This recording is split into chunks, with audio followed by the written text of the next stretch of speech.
Não posso esquecer de Deus, irmãos, em 3 aspectos da minha vida. Primeiro, na vida espiritual.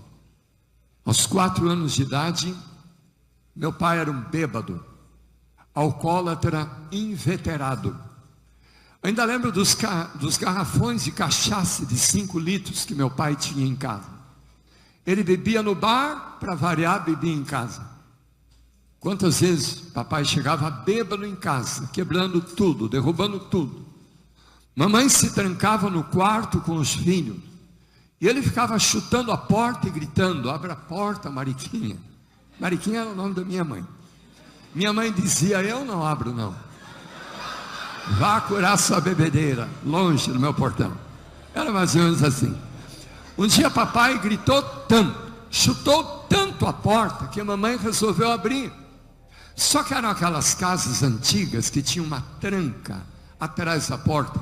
Alguém já morou numa casa com uma tranca atrás da porta? Você também, mas eu também já morei.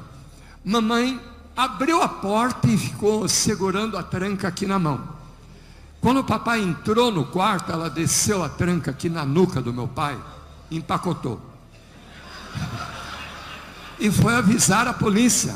Falou: vão lá ver, acho que eu matei meu marido. Graças a Deus, a polícia chegou lá, papai estava em pé. Tonto, da cachaça e da paulada também, mas estava em pé. Era assim a nossa vida, irmão. Se alguém me perguntasse onde era o inferno, eu era capaz de dar o endereço da minha casa. Até o dia que os queridos irmãos da igreja de Itararé, interior de São Paulo, onde a gente morava, foram estudar a Bíblia com os meus pais, 2:30 da tarde. Vocês não imaginam a beleza daquele texto bíblico? Quão formosos são sobre os montes os pés daqueles que caminham levando as boas novas. Papai acompanhou os estudos durante 2 sábados. Ele chegou à conclusão que a cachaçinha lá no bar e o jogo de bocha com os amigos era melhor do que esse livro da capa preta. Só que tinha um problema. A casa onde morávamos, o bar era a caminho de casa. Então papai, muito esperto, não queria que o vissem lá no bar. Papai esperava em casa. E 2:30 papai já ficava de prontidão. Quando eles batiam a porta, papai olhava no buraquinho, via que eram os irmãos da igreja, corria lá na janela do quarto dos fundos, pulava a janela e ia correndo para o bar. Mamãe abria, eles diziam: cadê seu Acácio? Mamãe dizia: ele teve que sair. Mentiu só 2 vezes. Terceiro sábado, falou: não vou mentir mais. O negócio é o seguinte: vocês batem aqui na porta, ele olha nesse buraquinho, vê que é vocês, ele pula a janela e vai embora para o bar beber. Irmão, você que é ganhador de alma, o que você faria num caso desse? Esse cachaceiro sem vergonha, não tem respeito com a palavra de Deus, eu vou embora. Menos quando Deus tem um plano para aquela família, irmão. Deus viu lá um menininho de 4 anos, feinho, magrinho, doentinho, ia se tornar um pastor, que para a glória de Deus, ia levar mais de 6.000 pessoas ao batismo. Deus seja louvado.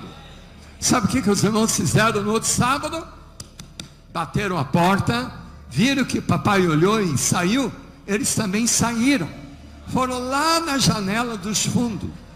Quando o papai botou a perna assim para pular a janela, eles: ô, seu Acácio, vamos cumprimentar o senhor aqui hoje na janela.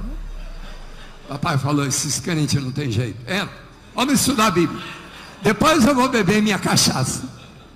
Só que ali o Espírito Santo de Deus pegou meu pai de jeito, toda a família se batizou.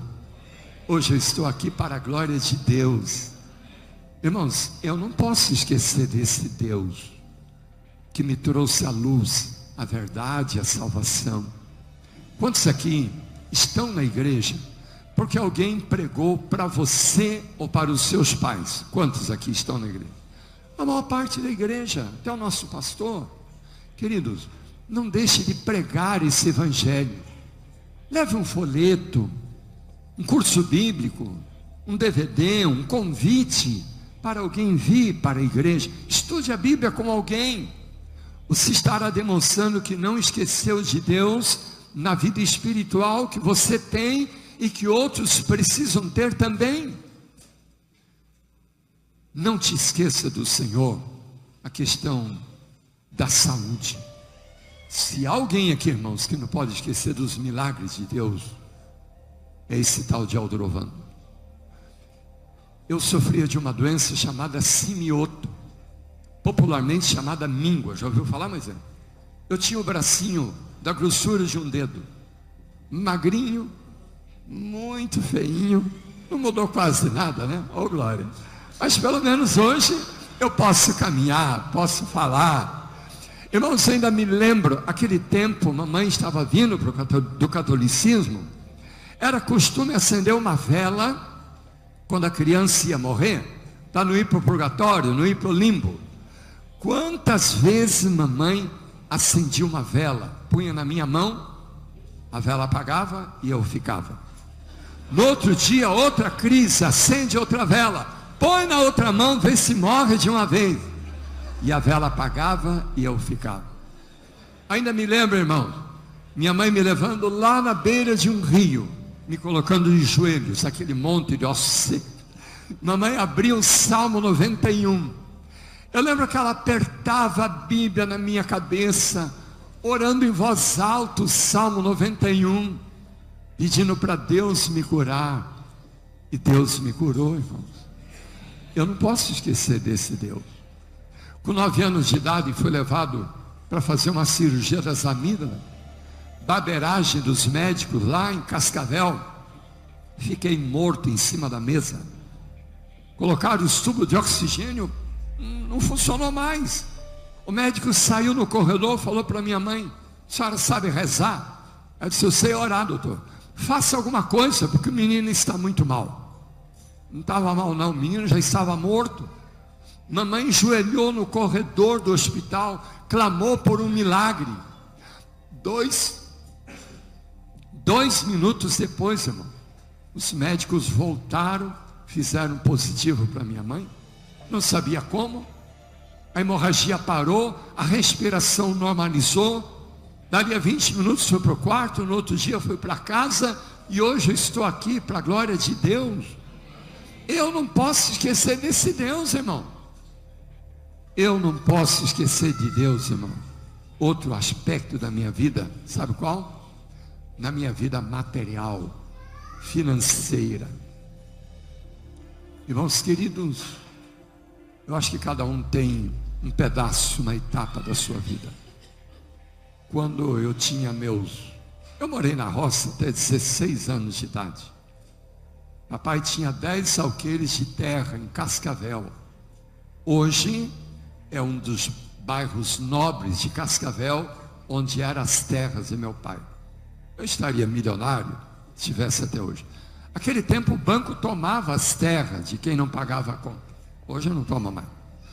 Durante 6 anos plantamos tudo e não colhemos nada. Ficamos, posso dizer, numa miséria absoluta. A gente só colhia milho. Hoje eu sei por quê, irmãos, que a gente ficou nessa situação. Meu pai era um ótimo membro de igreja, só que o meu pai não era, sabe o que, irmão? Dizimista. Eu nunca me lembro de ver o meu pai com um envelope de dízimo na mão. Eu acho que a história é mais ou menos por aí. Irmãos, a gente comia polenta de manhã. Mamãe fazia um bule de água com açúcar, porque café a gente não tomava. A gente aprendeu dos livros de Ellen White que tomar café é pecado, porque o café é o maior causador de câncer do pâncreas e da bexiga. Leite era coisa de rico, cevada era difícil encontrar.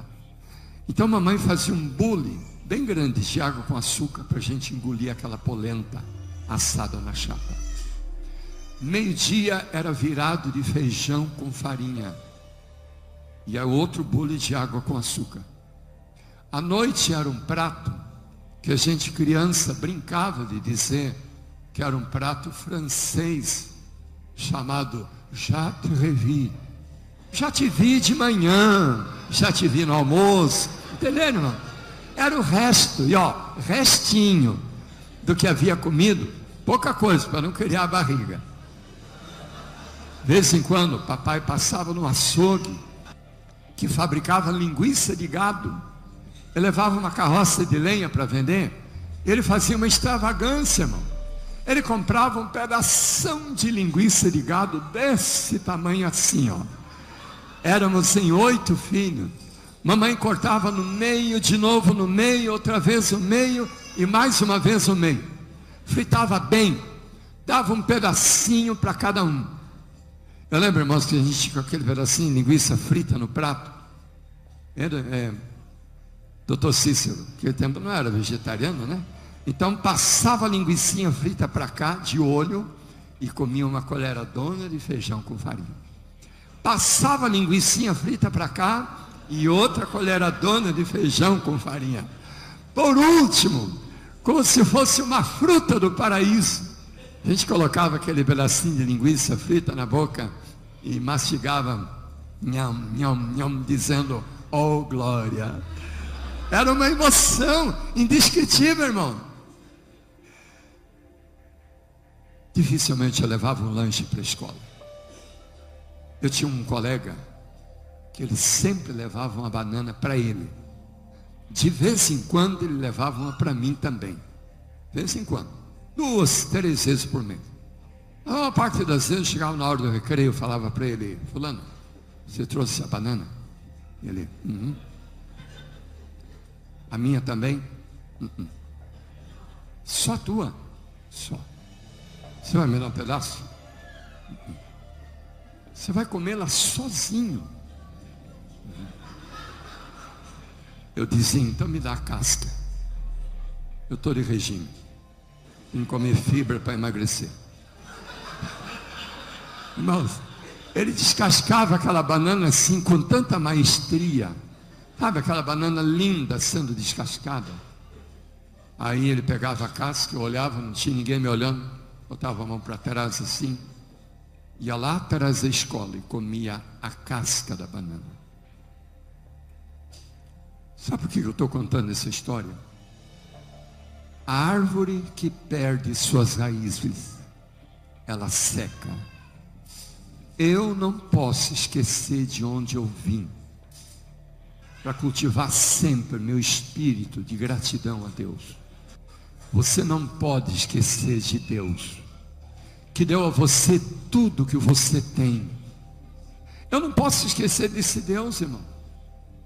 Durante 6 anos, eu tive uma calça e uma camisa só. Lembra daquela camisa chamada Volta ao Mundo? Amarrava aqui na barriga, né? A ponta da camisa. Lembra de uma calça chamada calça Lee, US Top, calça jeans? Alguém lembra? Não uso nem que me dê de graça, viu? É do tempo que eu era pobre, oh glória. Não, e o pior é que eu cresci e a calça não cresceu. Ficou aqui abaixo do joelho. É uma moda, né, que tem lá no Brasil, se chama Capri. Eu já andava de Capri há mais de 40 anos atrás. Quinta-feira à noite era dia de mamãe lavar a roupa.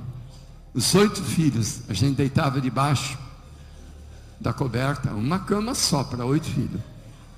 A gente tirava a roupa debaixo das cobertas, mamãe lavava, dependurava lá atrás do fogão a lenha para enxugar. No outro dia, mamãe trazia a roupa, a gente vestia debaixo das cobertas e saía para o trabalho ou para a sala de aula.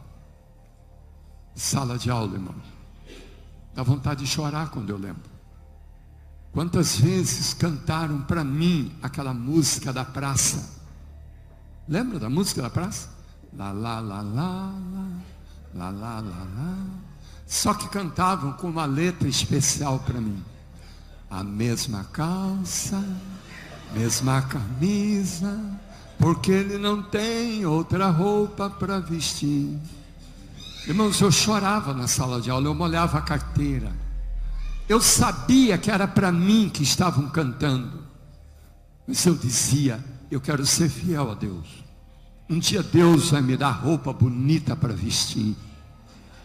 Aquele tempo, irmãos, estava na moda uma botinha, de caninho curtinho assim, sanfonadinha, coisa mais linda.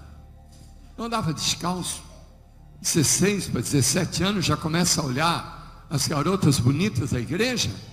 E eu pensava, quem que vai querer um pé, não é pé de chinelo, porque eu não tinha chinelo, como é que chama? Pé rapado. Quem vai querer um pé rapado igual eu? Durante meses implorei para o meu pai, para ele me dar uma botinha daquela. Um dia papai falou, filho, você fica carpinando esse eito aqui, papai vai levar uma carroça de lenha, vender e comprar a tua botinha. Irmãos, nunca trabalhei tanto na minha vida, né? À tardinha, papai chegou com aquele pacote, me entregou aquele par de bota lindo. Porque eu me imaginava, irmãos, com aquela botinha, aquela calça pega frango, não tem problema não. O chapéu do papai aqui, dobrado a aba na testa. Qual a garota que ia resistir aos encantos desse cowboy? Papai chegou e me entregou a botinha, irmão. Só que eu não sei onde é que meu pai estava com a cabeça. A bota era o número 39. O pé já era 42, que agora é 44. Eu fiquei meia hora, irmão, sentado numa cadeira, tentando colocar meu pezinho 42 na botinha 39.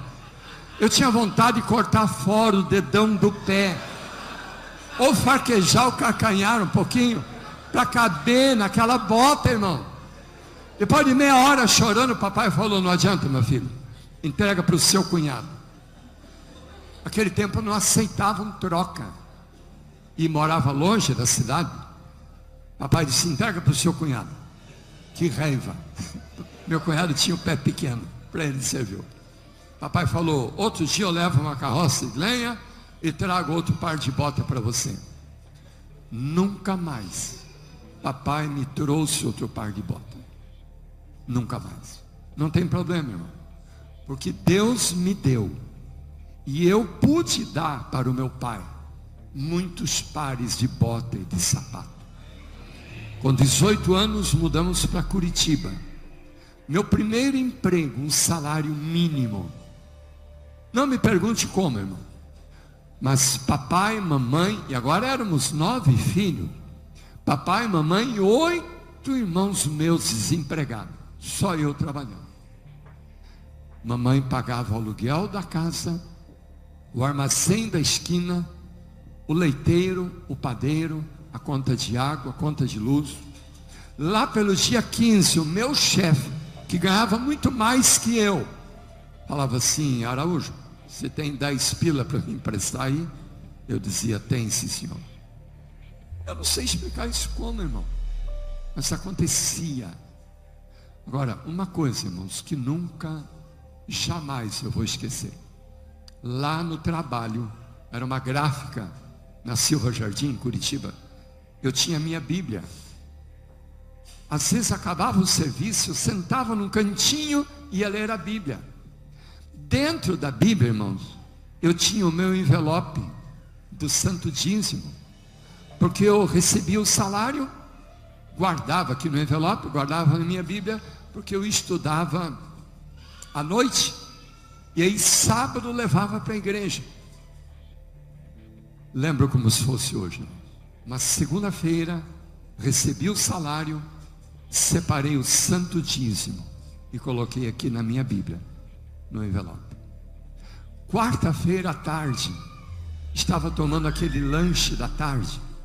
Era um pão murcho, sabe aquele pão amanhecido, tipo borracha? Eu mordia o pão e o pão não cortava.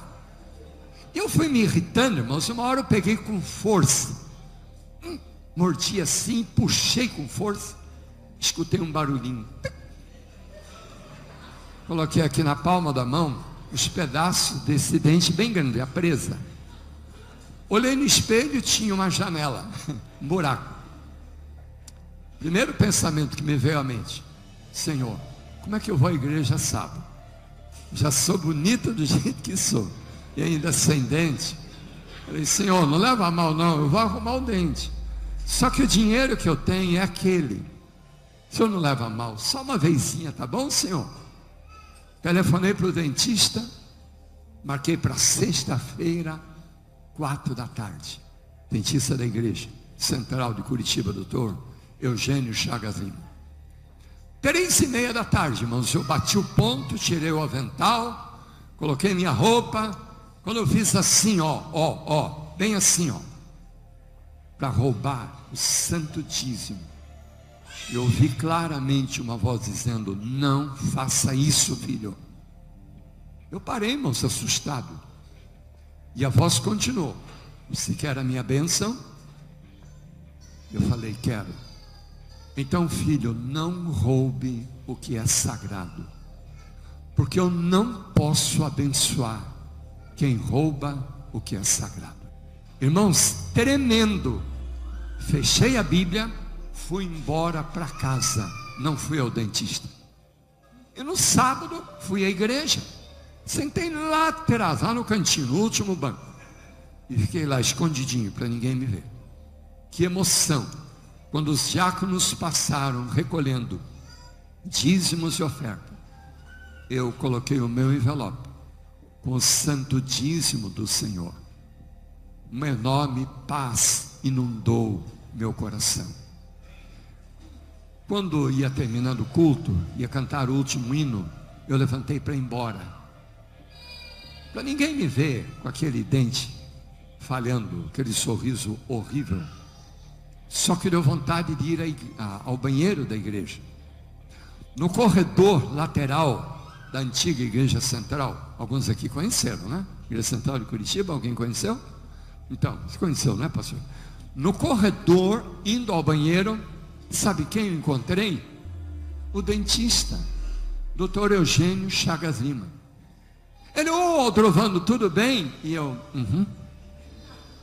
Família vai bem, Aldrovando? E eu: Você está com problema no dente, não está? E eu: Você falou que ia lá arrumar esse dente ontem? E não foi por quê, meu filho? Eu baixei a cabeça. Falei: desculpa, doutor, eu estava sem dinheiro. Eu ia roubar o santo dízimo para lhe pagar. Só que Deus falou comigo, doutor. Se eu queria a bênção, os milagres de Deus, não era para roubar o que é sagrado. Doutor, eu quero a bênção de Deus. Sabe, irmão, assim, comecei a chorar. E ele começou a chorar comigo. Ele me abraçou e falou assim: Aldrovando, pessoas fiéis, Deus vai abençoar é muito. Você vai no meu consultório, segunda-feira, eu te arrumo esse dente, eu não te cobro nada. Está aqui, irmãos, mais de 40 anos, nunca mais estragou esse dente. Para mim foi melhor que ganhar um carro 0 quilômetro, porque o que eu queria era sorrir, especialmente para as garotas da minha época, né? Irmãos, ali começaram bênçãos, milagres de Deus na minha vida. Quando eu fui para a faculdade de teologia, as Dorcas fizeram uma vaquinha, me deram um jogo de lençol, mais uma muda de roupa. E eu fui como industriário para o IAE. Quantos aqui conheceram o IAE antigo lá em São Paulo? A maior parte conheceu. Alguém conheceu aquele campo de piquenique lá, a mata? Conheceram. Irmãos, quase todos os dias eu terminava de almoçar, ia lá na mata orar. Eu orava como muitos aqui oram: Senhor, tem misericórdia, me abençoa, Tu sabe da minha necessidade. Desculpa, irmão, não é assim que ora. Um dia Deus falou comigo, falou: filho, o que você quer? Peça a bênção. Peça, filho. Ele lembrou lá do tempo de Salomão, quando disse: Salomão, o que você quer que eu te dê? Sabedoria. Gostei da tua proposta. Vou te dar sabedoria, vou te dar riqueza como jamais alguém teve ou terá. Jesus perguntou para o cego de Jericó: o que você quer que eu te faça? Deus falou isso comigo, irmão. O que você quer, meu filho? Falei: Senhor, eu já estou no 4º ano da faculdade de teologia, eu não tenho nem namorada ainda. Eu quero uma esposa de pastor, uma bênção de Deus. O que mais? Peça, filho, peça. Eu falei: eu queria um carrinho também, sabe, Senhor, para fazer visita. O que mais? Eu queria uma casa mobiliada. O que mais, filho? Eu queria uma poupança também. Deus seja louvado, irmão, porque Ele me deu tudo. E para quem não sabe, me deu tudo numa hora só, num pacote só. Foi quando Ele deu minha esposa, que ela já tinha tudo, irmãos. Oh, glória! Pai pobre é destino, né? Mas o sogro se escolhe. Oh, glória! Deus é muito bom. Essa santa mulher aí, 39 anos, me acompanhando, me sustentando de joelho, foi ali que eu ganhei esse presente de Deus com tudo o que ela trouxe para mim. Agora a filha, agora a netinha, agora esse genro lindo, maravilhoso, Zezinho. Tem que agradar o genro, né? Estou na casa dele. Oh, glória! Abra comigo aí, eu vou terminar daqui a 5 minutinhos. Malaquias capítulo 3, você já conhece. Eu quero que você não esqueça de Deus na tua vida material, na tua vida financeira. Quando você recebe o salário no fim do mês, quando você tem que separar o que é de Deus. Malaquias 3, o verso 8 a 10. Roubará o homem a Deus? Todavia vós me roubais, e dizeis: em que te roubamos? Nos dízimos e nas ofertas. Com maldição sois amaldiçoados, porque a mim me roubais, vós a nação toda. Trazei todos os dízimos à casa do tesouro, para que haja mantimento na minha casa, e provai-me nisso, diz o Senhor, se eu não vos abrir as janelas do céu, e não derramar sobre vós bênção sem medida. Aí ele fala que vai repreender o devorador, e todos vos chamarão de felizes ou bem-aventurados. Amém?